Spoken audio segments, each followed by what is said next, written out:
días, jóvenes en TV. Buenos días, amigo Ernesto. Estamos listos para despegar, porque ahora sí es viernes de viajes, de conocer mundos, de escuchar y cantar.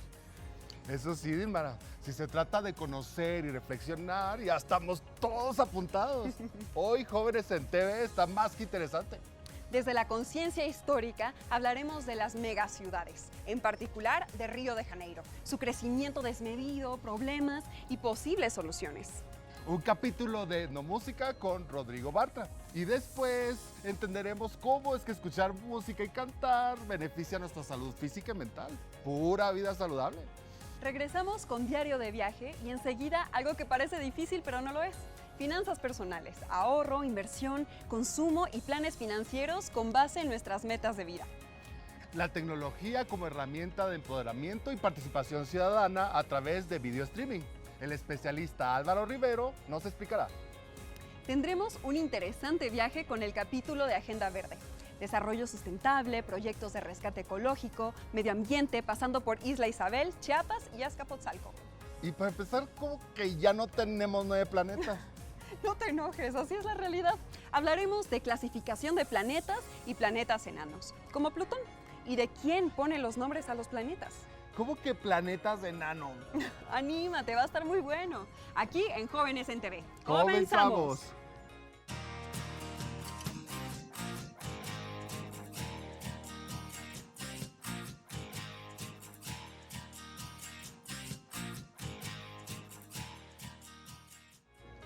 ¡Ay, mis planetas! ¡Ay, mis planetas! ¿Por qué?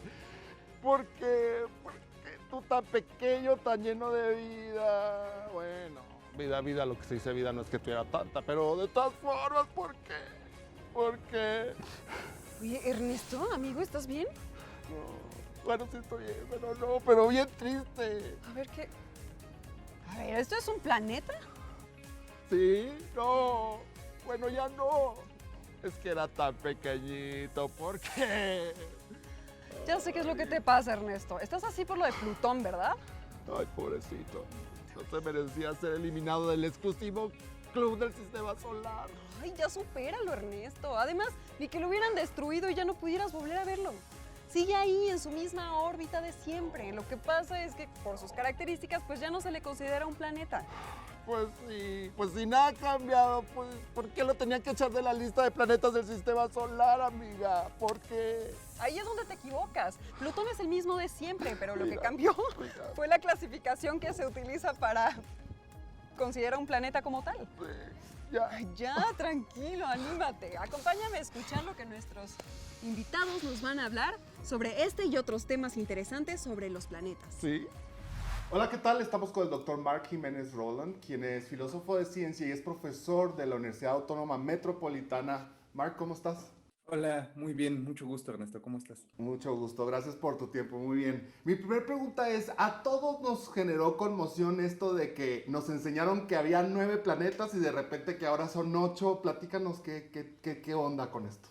Bueno, mira, para evitar cierto tipo de especulaciones, especialmente si has visto Rick y Morty, hay que aclarar que hasta donde sabemos el número de planetas del sistema solar no ha cambiado en los últimos miles de millones de años. Lo que ha cambiado son nuestras creencias sobre cuántos planetas hay en el sistema solar. Claro. Y esos cambios se deben por una parte a modificaciones en nuestras teorías y por otra a cambios en las convenciones para definir planeta. Durante mucho tiempo se creyó que la Tierra no era un planeta, pues se pensaba que no se movía en los cielos. Cuando cambiamos nuestra teoría, esa creencia se revisó. Pero de 1930 al 2006 se creyó, como mencionas, que había 9 planetas, que incluían a Plutón. Aunque todavía creemos que Plutón existe, ya no lo consideramos planeta cuando se cambió o se revisó la definición de planeta. La definición de 2006 dice que un planeta tiene que orbitar alrededor del Sol, tener suficiente masa para tener una forma cuasi esférica por la acción de su gravedad y además debe haber despejado la zona de su órbita. Y Plutón no ha hecho esto último, por eso ya no lo llamamos planeta a secas, sino decimos que es un planeta enano.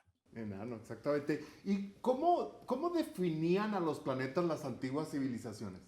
Bueno, mira, las antiguas civilizaciones se fijaron que los planetas, o había aquellos cuerpos celestes que veían en el firmamento, eran diferentes de las estrellas fijas porque en el firmamento tenían una trayectoria errática o irregular. Aunque ahora pensamos que los planetas giran en órbitas regulares alrededor del Sol, con respecto a la Tierra su movimiento parece un poco extraño. Parece que avanzan por largos periodos y luego retroceden y luego vuelven a avanzar de maneras que son inesperadas.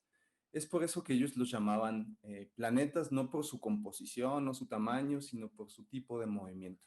Y etimológicamente otra vez, hablando de la palabra planeta, ¿qué nos dice la palabra planeta?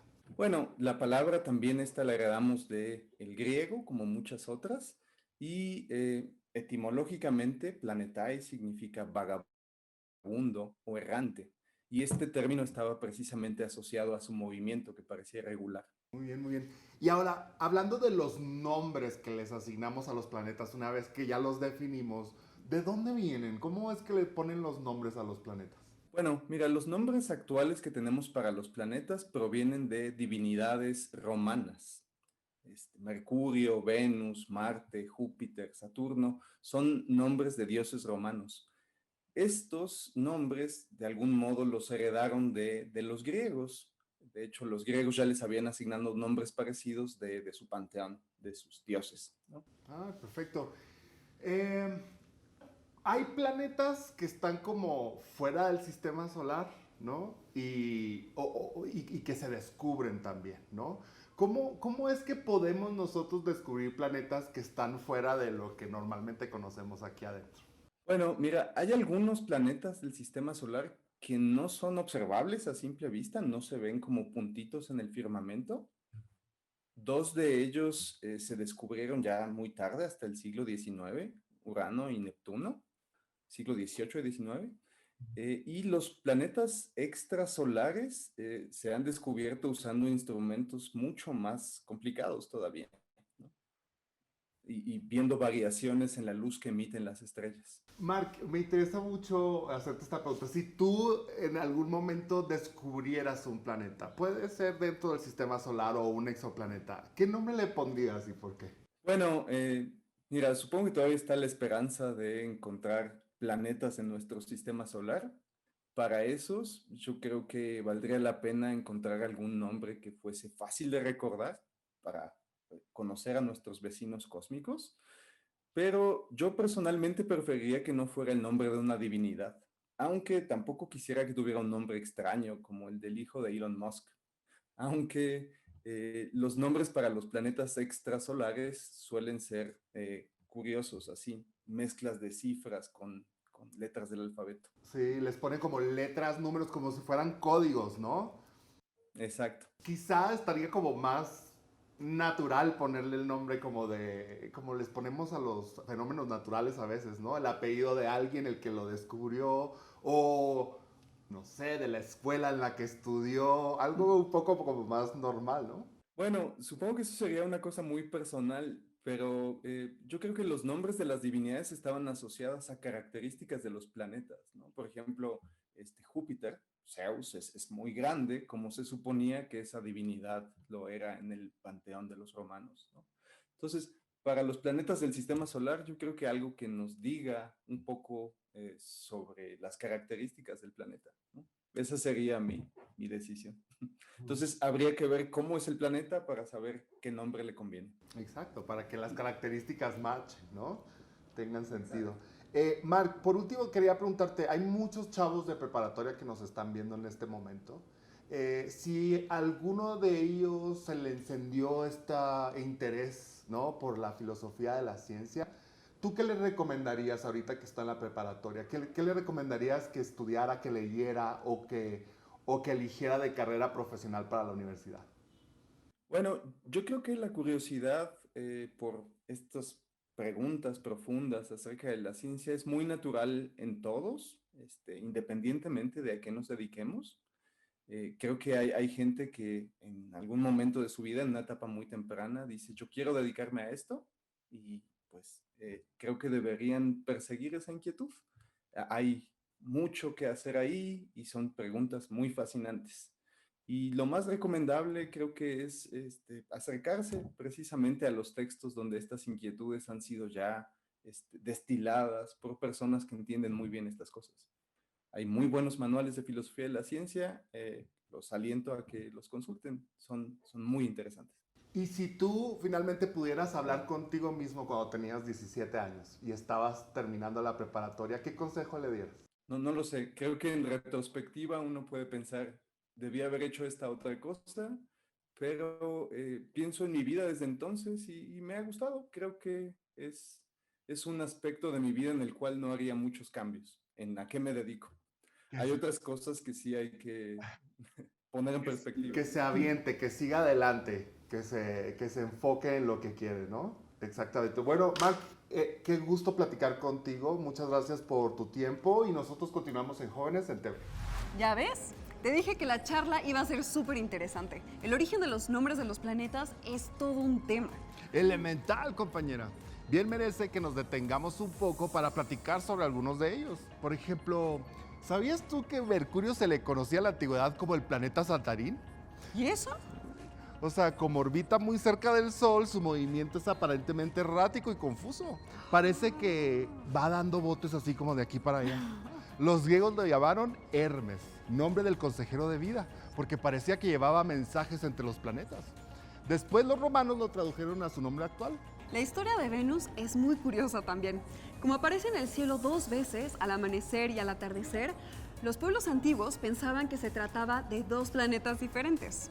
Luego los romanos se dieron cuenta de que era un mismo planeta y aunque le pusieron su nombre actual en honor a la diosa de la belleza, mantuvieron la costumbre de llamarlo de 2 maneras: lucero al amanecer y véspero al atardecer. Con razón lo de vespertino, ¿no? Siempre me había preguntado su significado. Elemental, mi buen amigo. Uno que tiene muy mala fama es el pobre Marte, que debido a los óxidos ferrosos en su superficie tiene una tonalidad rojiza que se puede ver a simple vista. Gracias a ese pequeño detalle, casi todos los pueblos antiguos lo asociaron con la guerra y la sangre. Y los romanos le pusieron el nombre de su dios de la guerra. Ahora sí que crea fama y échate a orbitar. Elemental, compañera, justo así. Otra de mis historias favoritas es la de Júpiter. A ver, échala. Cuando se le observa desde la Tierra, Júpiter parece moverse muy lento en el cielo, pero no es que tenga una velocidad muy baja, sino que está muy lejos de nosotros y aún así es uno de los planetas más brillantes, por lo que los astrónomos de la antigüedad dedujeron muy acertadamente que debía ser enorme y por eso los romanos le dieron el nombre de su dios principal, equivalente a Zeus para los griegos. Ay, amiga, ¿cómo sabes? ¿Y cómo le harán para ponerle nombre a todos esos planetas que están descubriendo fuera del sistema solar? ¿Le seguirán haciendo como los romanos? Pues nuestra siguiente invitada nos lo va a explicar a detalle y nos contará más sobre estos intrigantes planetas lejanos. ¿Vamos? Vamos. Hola, ¿qué tal? Estamos con la doctora Verónica Lora, quien trabaja en el Instituto de Radioastronomía y Astrofísica de la Universidad Nacional Autónoma de México. Verónica, ¿cómo estás? Hola, muy bien, gracias. Gracias, muy bien también, gracias a ti por tu tiempo. Mi primera pregunta es, estamos ahorita hablando del sistema solar, de los planetas y qué es lo que sucede con ellos. A mí me genera mucha curiosidad, ¿cómo es que se le asignan los nombres a los planetas y qué organismo internacional lo hace? Bueno, quien asigna los nombres es la IAU, que es la Unión Astronómica Internacional. Y esta Unión Astronómica Internacional se fundó en 1919. Entonces, el año pasado se cumplieron 100 años de la fundación de esta Unión Astronómica Internacional y se celebró dándole a cada país una estrella y un exoplaneta para que cada país pudiera, en su mismo país, seleccionar un nombre para la estrella y un nombre para el planeta. Y la idea era que esa estrella se pudiera ver con un telescopio relativamente pequeño en cada uno de los países. Y en México también pasó y se le puso nombre a una estrella y a un planeta. La estrella es HD 224693 y se le puso Axolotl como el ajolote. Y el exoplaneta HD 224693b fue Xolotl. Y a mí me tocó estar, de hecho, en el jurado y fue algo muy interesante estar ahí. Padrísimo, qué gran experiencia, ¿no? Sí, sí, fue increíble.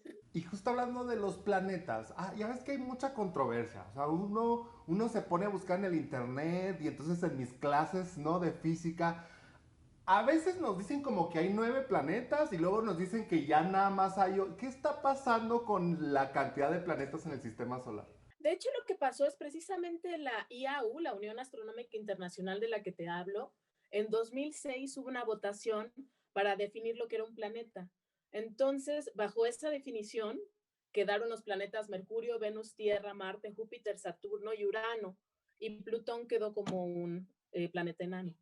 Y justo esto que dices de que Plutón quedó fuera de la categoría de planeta, pues hace que cambien los números, ¿no? El número de planetas que existen en el sistema solar. Y mencionabas planeta enano. ¿Qué características tiene un planeta enano? Bueno, primero, un planeta a secas, tiene 3 características principales. Una es que gira alrededor del Sol, la segunda es que es esférico, y la tercera es lo que decimos ha barrido su órbita. Eso quiere decir que no hay objetos grandes orbitando cerca de él. Entonces, un planeta enano cumple con que gira alrededor del Sol, es esférico, pero no ha barrido su órbita. Eso quiere decir que hay objetos grandes, tal vez hasta de tamaño similar al planeta enano, orbitando cerca de él. Ah, y en el sistema solar, ¿cuántos tenemos planetas enanos? ¿Plutón o existen más? En el sistema solar tenemos 5 confirmados, de hecho. Plutón es uno y otro se llama Eris, Makemake, Haumea, y estos últimos planetas enanos están en lo que se llama el cinturón de Kuiper, que está más allá de Plutón. Y está Ceres. Ceres es el objeto en el cinturón de asteroides entre Marte y Júpiter, el objeto más grande, y este también está catalogado como un planeta enano.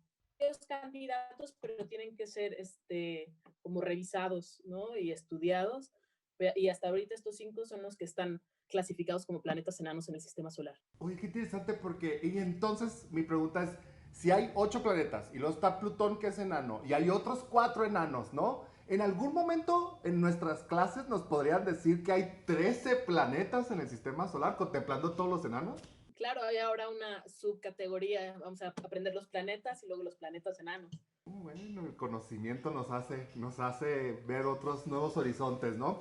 Ahora, en términos de planetas, pues hay exoplanetas, ¿no? Que son estos planetas que están fuera del sistema solar. ¿Cuál fue el primero que se descubrió? El primer exoplaneta se descubre en 1995 y se llama 51 Pegasi b. Entonces, como dice su nombre, está en la constelación de Pegaso.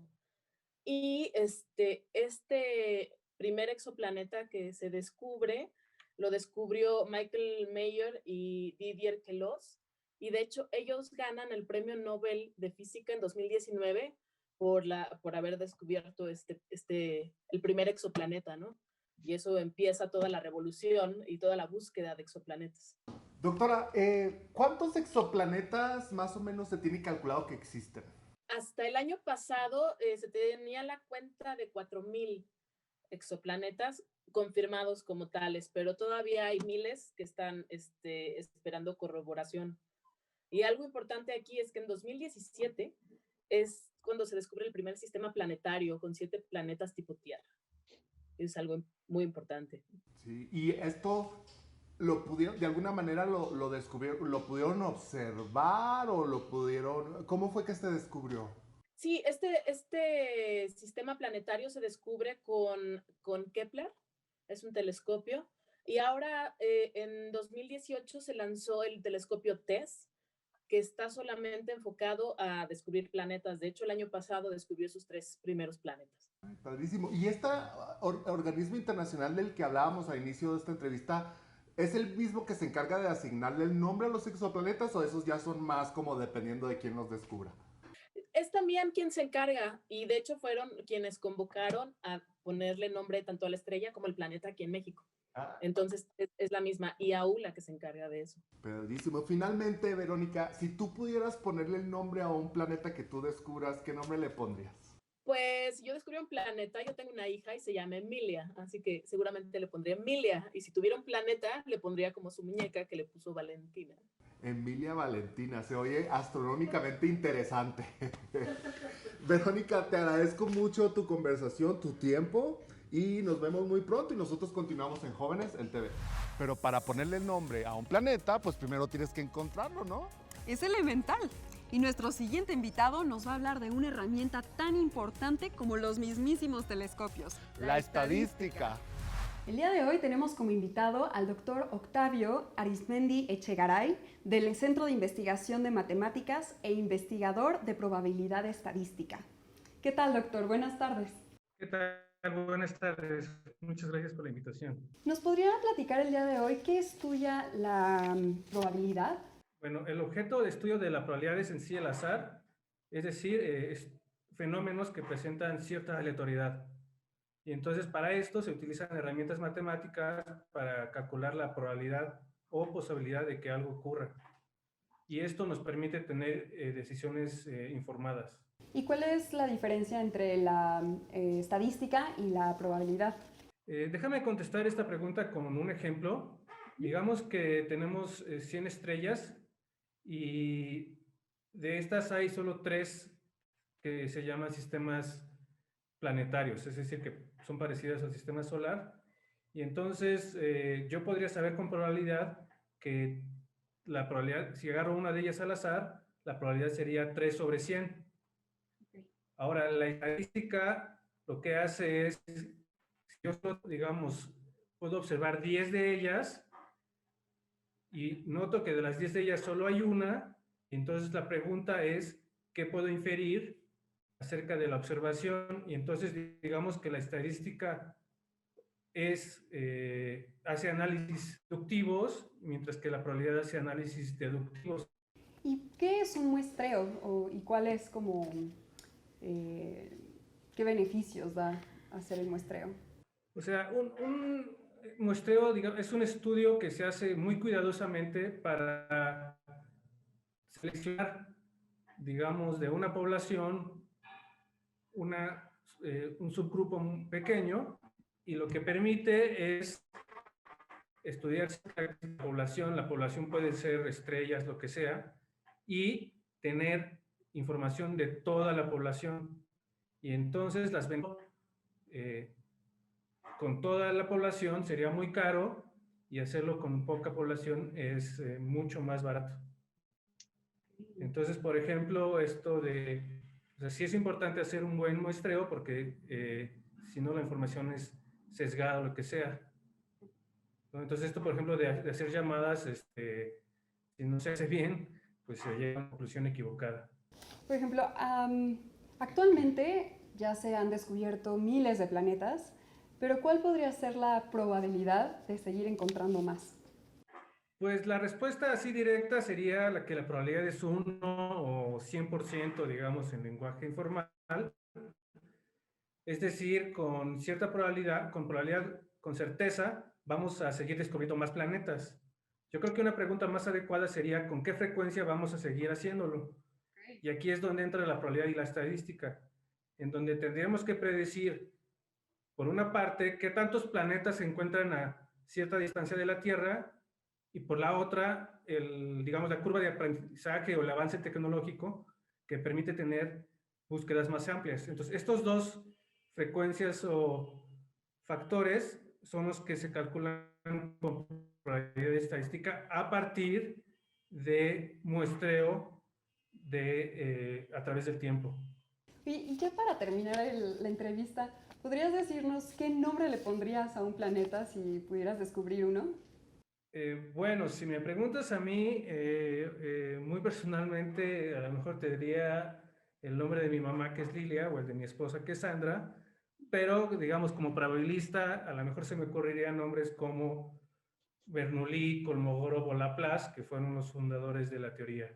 Pues muchas gracias por esta entrevista. No, pues muchas gracias a ustedes por la invitación nuevamente. Y volvemos con el programa en esto que es Jóvenes en TV. Las matemáticas siempre expandiendo nuestro conocimiento hasta las últimas fronteras, ¿no? Tenías razón al invitarme, Mara. Qué buen tour planetario nos aventamos. Me alegra que lo hayas disfrutado y que se le haya olvidado el Ramón de Plutón. ¿Cómo? No, decía que tengo una frase muy bonita que le va al programa como los anillos a Plutón. es del gran escritor colombiano Gabriel García Márquez, en su más famosa obra, 100 años de soledad. Dice: el mundo era tan reciente que muchas cosas carecían de nombre, y para mencionarlas había que señalarlas con el dedo. Antes de despedirnos, quisiéramos invitarlos a que entraran a Facebook y únanse al grupo de Jóvenes en TV, un grupo de jóvenes en casa, donde podrán encontrar más contenido interesante. Y aprovechando la visita, escríbenos y cuéntanos, ¿qué nombre le pondrías a un planeta? Y bueno, nada más nos queda invitarte a que no te pierdas el episodio de Conciencia Histórica, las megaciudades. Ahora sí, hasta un nuevo episodio de Elemental. Jóvenes en TV recuerda a Mario Molina, un mexicano fuera de serie. Mario Molina nace en la Ciudad de México en 1943 y muere el 7 de octubre del 2020. Hay 3 mexicanos que han sido galardonados con el Premio Nobel: el diplomático Alfonso García Robles, el escritor Octavio Paz y Mario Molina, ingeniero químico egresado de la Universidad Nacional Autónoma de México. Pero, ¿qué le debemos a Mario Molina? 1. Dirigió sus diversas investigaciones en el ámbito de la química ambiental hacia fenómenos que atañen a toda la humanidad. 2. Sus estudios explicaron la relación entre el agujero de ozono y los compuestos de cloro y bromuro en la estratosfera. 3. Sus investigaciones condujeron a la creación del Protocolo de Montreal de la ONU, Tratado Internacional para proteger la capa de ozono. 4. Sobre la pandemia del COVID-19, fue de los primeros en señalar que la ruta de transmisión aérea era altamente infecciosa y promovió el uso del cubrebocas. 5. Recibió más de 40 doctorados honoris causa y 2 centros de investigación, uno en México y otro en Chile, llevan su nombre. El trabajo de Mario Molina sigue presente en nuestra sociedad.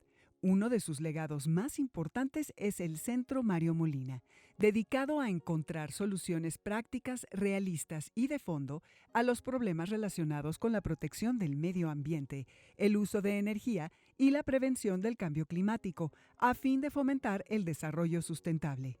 Es muy importante para Jóvenes en TV reconocer que una de las más grandes prioridades del Dr. Mario Molina fue la de acercar a las y los jóvenes a la ciencia.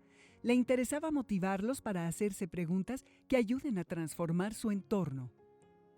El Dr. Mario Molina parte como un mexicano ejemplar, una persona de gran calidad humana, que dedicó su vida a investigar y a trabajar a favor de proteger nuestro medio ambiente. Su vida ha abierto un sendero para las nuevas generaciones. Será siempre recordado con orgullo y agradecimiento.